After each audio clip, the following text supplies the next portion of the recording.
Set now to kick this one away, and off it goes. This will be taken to the back of the end zone.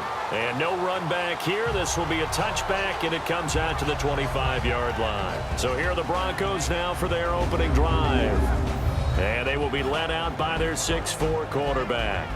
And what I enjoyed in preparing for this game was talking not just with the coaching staff, but with him as well. And I found it interesting that the coaching staff sees him one way, and he sees himself an entirely different way. Yeah, one thing he said he's always working on, we know he's not bad at this, but his footwork, always wants to improve that, and that's something he's going to focus on here. And what was so funny, what the offensive coordinator say right off the top, he's got great footwork. Love his footwork. So this guy is never satisfied. Meanwhile, they take a shot to start the drive, but this is going to wind up incomplete.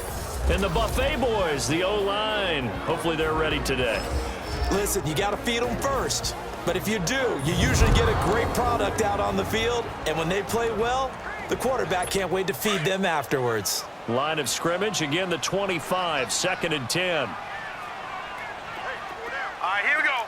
Blue 90. Blue 90. Now a first carry from Melvin Gordon.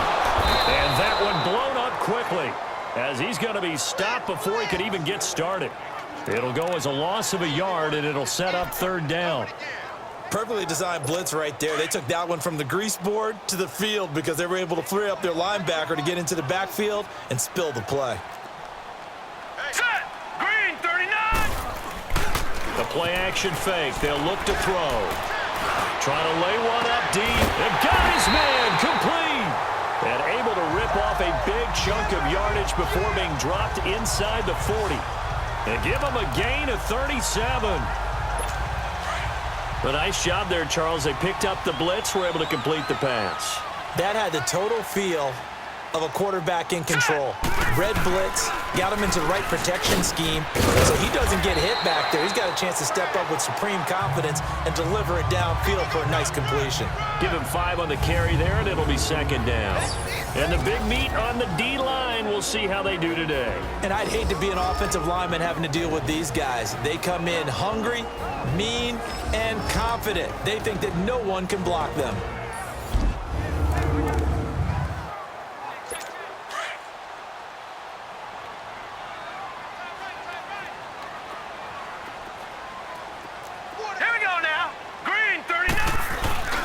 On 2nd down, they'll run with Gordon.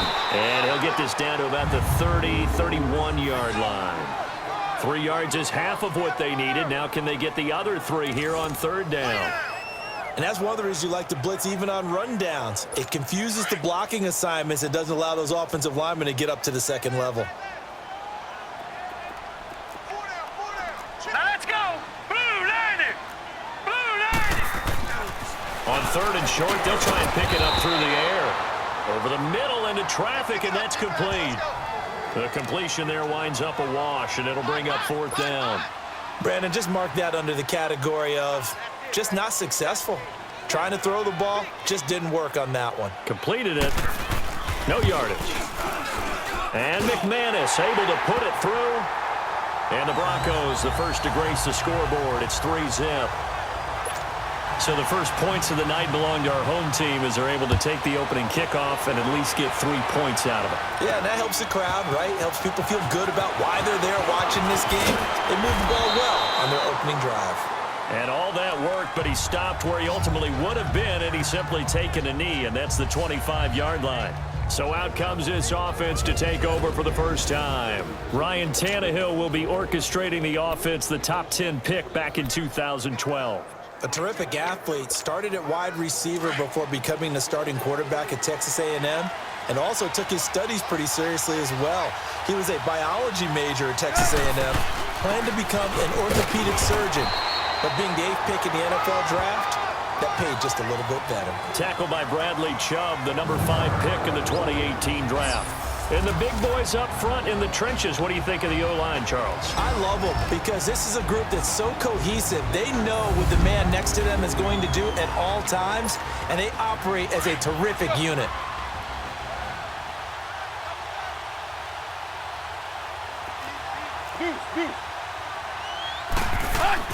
Here's Tannehill now on second down. Throwing the slant pattern here, complete. And they're able to get this one across the 35. 13 yards as the quick slant keeps the drive moving. Hey, 20. On 1st and 10, Tannehill. Oh, he's got a man wide open, complete. And he'll work it across midfield inside the 45. Another big hitter there. This one good for 18. Let's go, get set. Target. 50. On 1st down, it's Tannehill. Throwing right, and that's complete. Another nice gain, 13 yards that time, and another 1st down. Line of scrimmage, the 31 now on 1st and 10.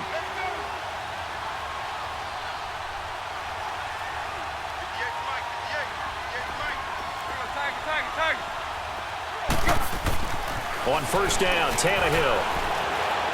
Flush to his right. Incomplete.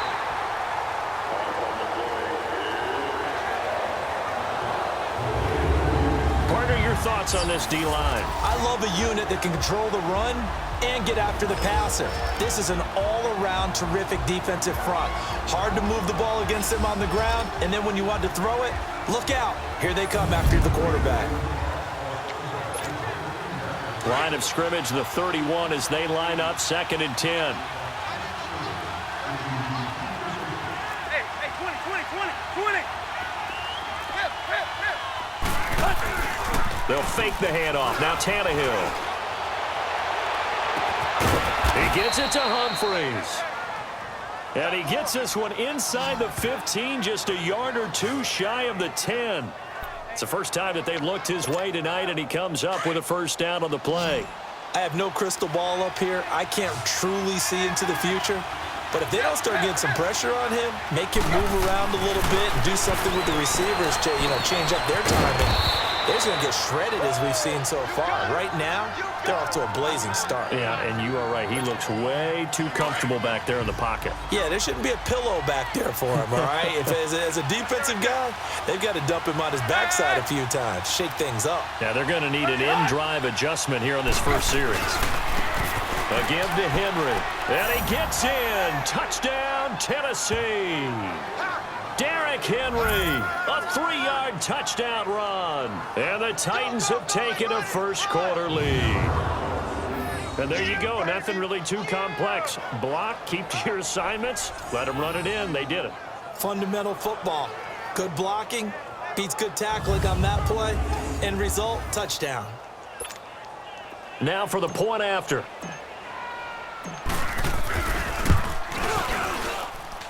Extra point splits the uprights, and that makes it a 7-3 lead. So that drive in total 8 plays. And Derrick Henry able to finish it off with a touchdown run. The kickoff unit is out on the field, and they will send this one away. That's fielded in the end zone. And he'll elect not to return this one, so they'll bring it out to the 25 on the touchback. The Broncos offense now gets ready to head back onto the field. And after the field goal last time, we'll see what they can get here. At least they got points out of the last drive, Charles. I never met an offensive coach that didn't want to drive to end with a kick. Most of them wanted to end with a PAT, right? In this case, a field goal, they'll take it. Way better than the alternative, which is a punt. Yeah, but you met fan bases that wanted that, that weren't happy with that field goal.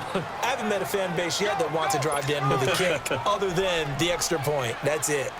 They'd love to just strike back with a touchdown right here, and if it's a long play, so be it. But the main goal, get a couple of first downs, run some plays, run some clock, allow their defense to get a chance to catch their breath, settle down, and relax a little bit after they just gave up a score. And he'll be out of bounds, but able to get it up past the 45. A good pickup there, a 22.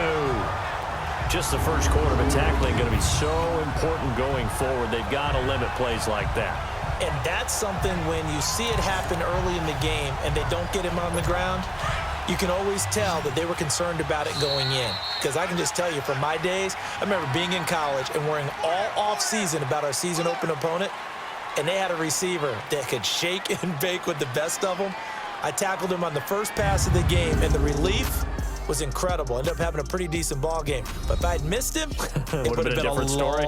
long night.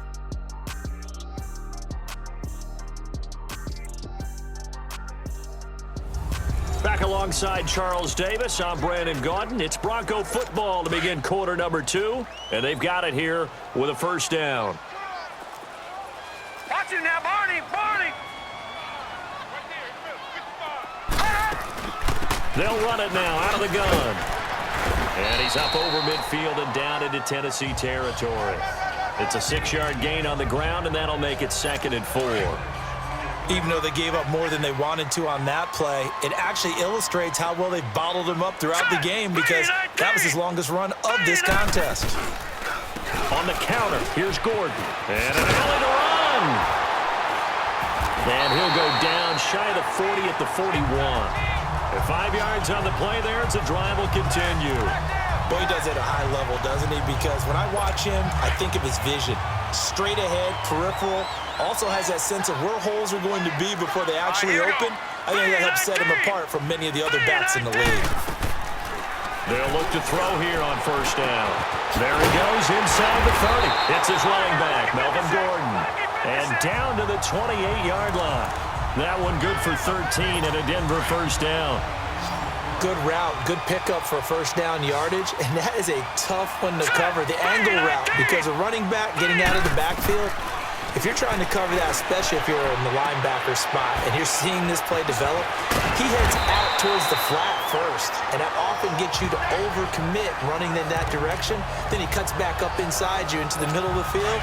That's what we just saw there for a nice pickup. This drive, it's been a good mix. 3 passing plays, 3 runs, hitting on all 3 of those passes, and the last one putting him in the red zone. So wouldn't you think play action right here? Because you've got the ability and had the ability to run it and throw it. Go play action and take your shot at the end zone. Personal foul, face mask, defense. Well, we looked at each other right away. We knew that flag was coming out. And I always enjoy the First down. conversation post because officials always tell you, I don't want to throw the flag, but you caused the play. You did it. I had to. And now it's 1st and 10. A big mistake, especially when you factor in the personal foul yardage. Here we go. Out of the gun, they'll look to throw. And incomplete, he dropped it in the end zone. Once you get into the red zone and the safeties have less ground to cover, you'd better be quick with your delivery. Not much space to get a ball in there. Yeah, when that field shrinks with those safeties, it's almost like there's a couple extra defenders out there, right? It certainly is. They end up taking up extra space just because there's not enough space for receivers to run through. This will be caught at about the 5. And he'll be brought down this time at the 5-yard line. Only 3 yards there on the completion. That'll lead to a 3rd and goal. Never make the mistake that the slot receivers, especially the little guys like we're watching here, are just quicker than fast. A lot of them combine quickness and speed, and they catch a lot of footballs, as we just saw there. And that is caught. Touchdown, Denver. Deshaun Hamilton, a 5-yard touchdown. And the Broncos are in for 6. Well, that's about as quick of a passing touchdown as you'll ever see right there. Everyone has a section in their playbook called the quick game. That was a super quick game. Out of the hands of the thrower, bam, right to the receiver, successfully for a touchdown. How in-depth is that quick game part of the playbook? It's pretty in-depth because people want the ball in the hands of the quarterback into the playmaker's hands downfield as fast as possible. There are a lot of plays, a lot of options involved with that. Extra point from McManus is good. And the lead is now 10-7. Fielded about a yard deep. And a pretty good return here. He'll be stopped just shy of the 25 at the 24-yard line. The Titan offense now working their way back onto the field. And they had to wait a long time to get the football back. Probably not what you were hoping for when you got an offense that's humming. Agreed. What you were looking for is the defense get the ball back pretty quickly, right? Hoping for a 3 and out. So that didn't happen. You can't yell at your D for that. They've got to take care of their own business and reestablish themselves now that they're back on the field. Looking for more there on first down, but this throw downfield incomplete. Well, that certainly looked like something that they discussed all week in practice getting ready for this one. Take the big shot,